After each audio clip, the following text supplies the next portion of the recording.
तो दोस्तों एक लावा परिषद पर का गीत है, कैसा लगेगा कमेंट करके बताना।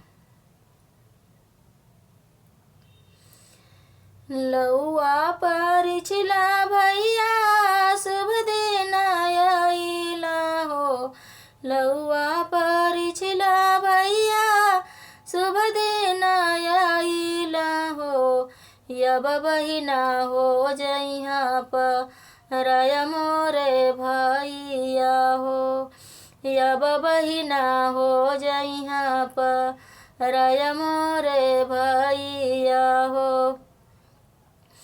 पापा का छूटली प्यारी बिटिया हो, मम्मी कई छूटली दुलरी मोरे भैया हो, मम्मी कई छूटली दुलरी मोरे भैया हो।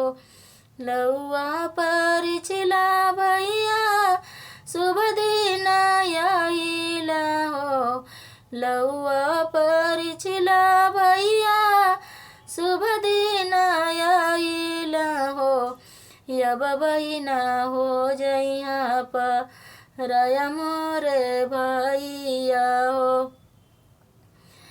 अरे नैहर का बचपन का छूटे जइहा सखिया सहेलिया हो, बचपन का छूटी जइहा सखिया सहेलिया हो, छूटी जइहा बाबा की नगरिया मोरे भैया हो, छूटी जइहा बाबा की नगरिया मोरे भैया हो। लौआ परिछला भैया शुभ दिन आइला हो, यब बहिना हो जइहा पराया मोरे भैया हो, यब बहिना हो जइहा पराया मोरे भैया हो। अंगने में रोवेली बेटी का मामी हो, दुआरे पर रोवे उनकर पापा मोरे भैया हो, दुआरे पर रोवेला पापा मोरे भैया हो।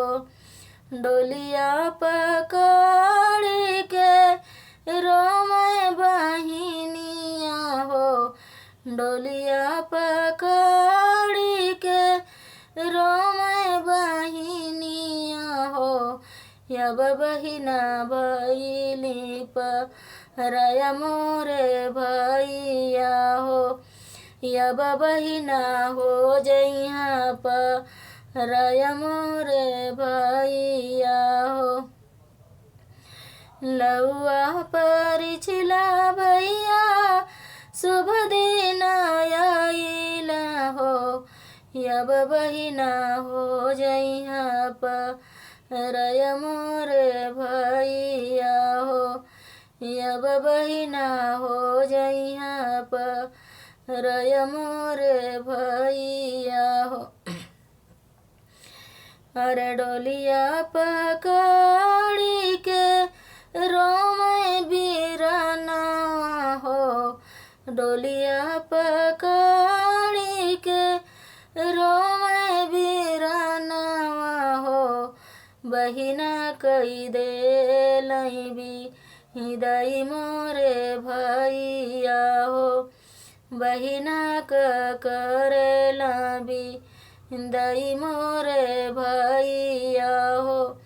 लौआ परिछला भैया शुभ दिन आइली हो, यब बहिना भइली पराया मोरे भैया हो, यब बहिना हो जइहा पराया मोरे भैया हो।